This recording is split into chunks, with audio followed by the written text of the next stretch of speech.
Once again, Americans are publicly calling for the invocation of the 25th Amendment to remove a cognitively impaired and probably senile Donald Trump from power following his latest unhinged public outburst, in which he once again called for his Justice Department to prosecute a number of political opponents.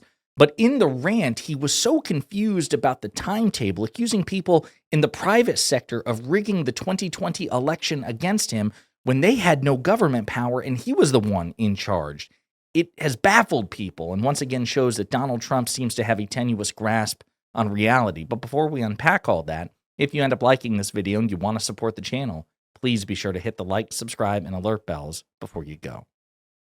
All right, friends, as Midas Touch noted, we'll get to the Trump post and then we'll take note of what they note. He says, just in, documents show conclusively that Christopher Wray, deranged Jack Smith, Merrick Garland, Lisa Monaco, and other crooked lowlifes from the failed Biden administration signed off on Operation Arctic Frost. They spied on senators and congressmen and women and even taped their calls. They cheated and rigged the 2020 presidential election. These radical left lunatics should be prosecuted for their illegal and highly unethical behavior. Okay, as Midas Touch notes, wow, very impressive for them to do all this in 2020 while Trump was president and they weren't in government. Very normal post from the president of the United States. That's the problem. Christopher Wray was the FBI director at the time, but he was a Republican appointed by Trump. So let's go through the list. Jack Smith was not in the federal government. Merrick Garland, not in the federal government. Lisa Monaco, not in the federal government. So 3 of the 4 people that Trump named, whom he said rigged the 2020 election, were not in power at the time to rig the election, even if they wanted to do so, which they didn't. They were not in power. Lisa Monaco would later go on to be appointed by President Biden, Deputy Attorney General under Merrick Garland, who was also appointed by President Biden.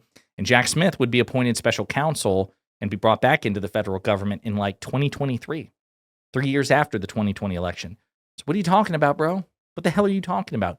You were in charge of the federal government in 2020. So how could you be the president of the United States with a Republican FBI and people who were in the private sector with no government power at all rig the election against you, to set aside the fact that you're once again publicly calling for your political opponents to be prosecuted? None of that makes any sense. Kyle Cheney, who's a senior political affairs reporter, says Trump says Merrick Garland, Lisa Monaco, and Jack Smith rigged the 2020 election while he was president and none of them were in power. They also managed to tape lawmakers' calls before the Biden administration began.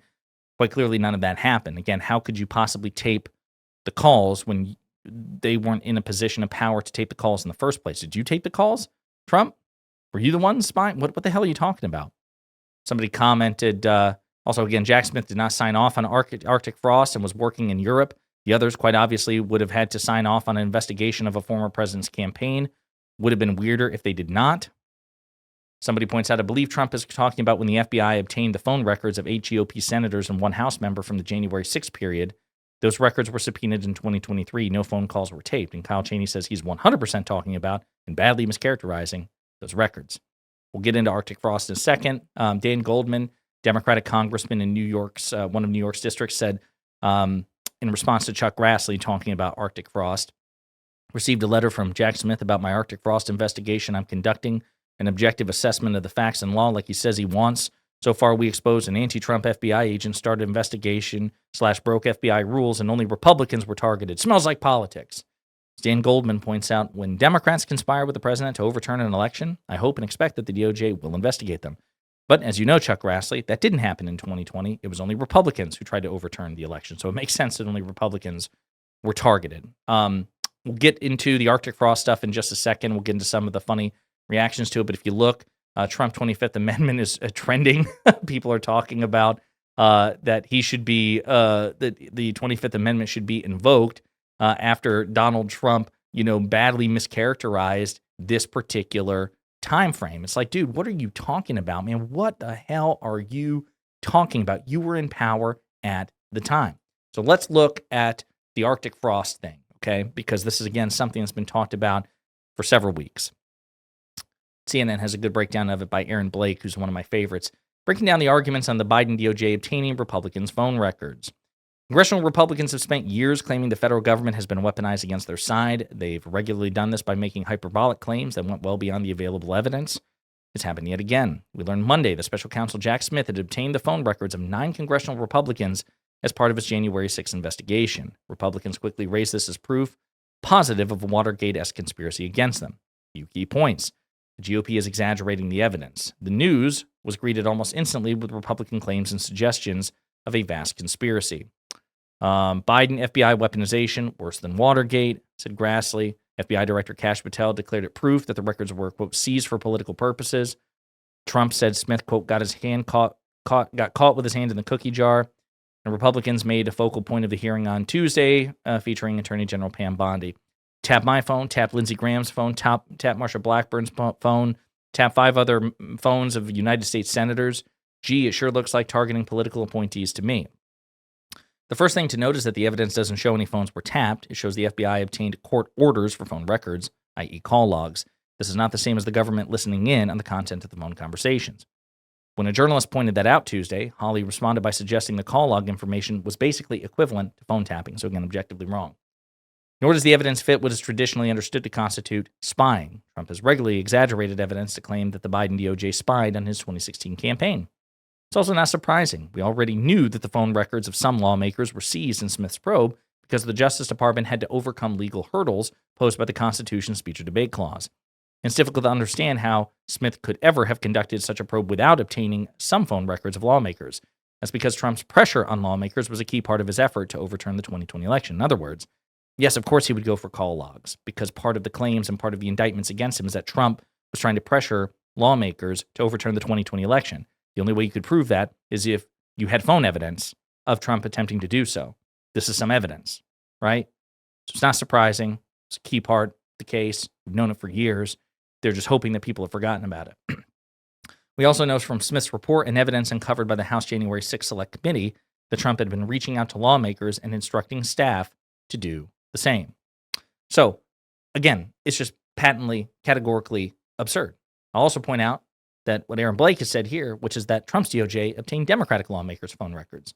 If you were tuning into this issue earlier this week, you might be under the impression that this was an unprecedented breach of the lines between executive and legislative branches. In fact, it is not. The Trump Justice Department actually did it before. During Trump's first term, it obtained phone records of Democratic lawmakers as part of its leak investigations. So, again, they're full of shit. Now, let's look at some fun stuff. Let's look at some of the reactions to this particular rant by Donald Trump. Again, let's see what we got there. My God, so many things to look at. Okay, let's look at some of the replies, okay? Biden rigged the election during Trump's presidency using Biden's FBI director who was appointed by Trump. He's delusional and universally despised and a laughingstock. Pure uncut disinformation. Trump's election rigging fantasy flops harder than his 2020 loss, blaming Biden for a 2020 FBI probe he approved himself. That's not projection. That's paranoia. Who was the president in 2020? Trump admitting he forgot he was president in 2020. Merrick Garland was not AG during the 2020 election. So funny. It's ridiculous. Let's look at some of the quotes. Not enough commentary from the legacy press about how the president is both senile and a psychopath. Maybe they're saving it for their new books a few years from now. Mehdi Hassan, friend of the show, says there's literally nothing Biden said or did, gaffed, misspoke, misremembered, not even that car crash debate that comes close to this level of derangement and proud detachment from reality.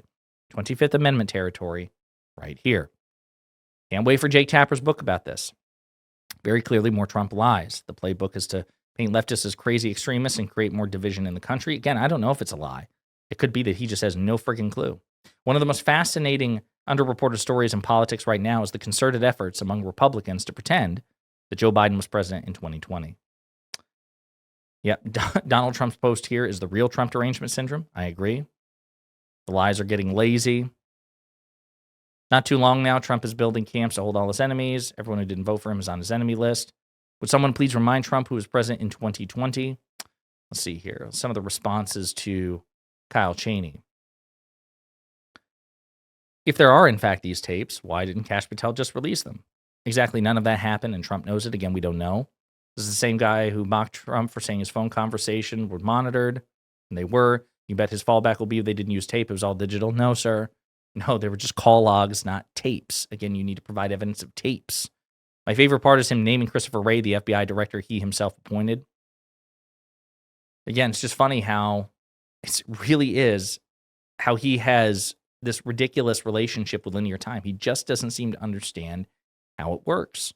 And it's becoming a pervasive issue among so many Republicans. And again, I appreciate the fact that people are calling this out on social media. The scope is growing. Trump is now calling for the criminal prosecution of perceived political foes, mischaracterizing records and falsely claiming they rigged the 2020 election. So, folks, here's my point. As I've said it before, and I'll say it again, it's okay. It's probably good. It's actually, no, objectively good to scrutinize the mental fitness of candidates for office, particularly the presidency. And I have no inherent objection towards Jake Tapper writing a book about President Biden or people asking questions about President Biden or expressing concern about President Biden.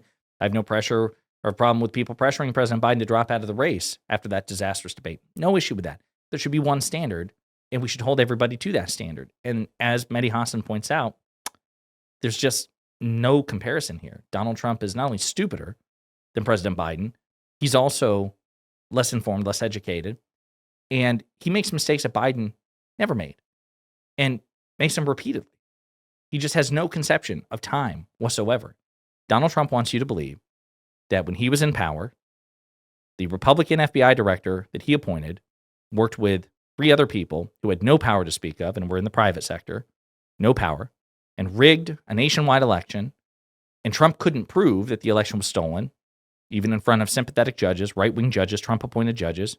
Supreme Court, dominated by a 6-3 conservative supermajority, 3 of whom appointed by Trump, didn't want to touch it. And they did this under Trump's nose, thus showing that Trump is an idiot or weak or both.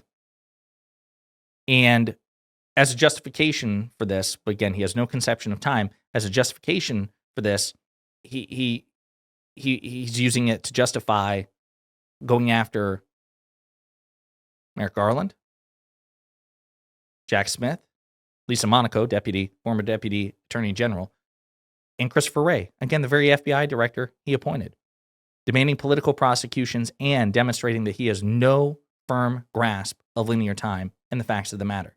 Pretty disturbing, and indeed, 25th Amendment worthy. In the meantime, let me know what you think in the comments.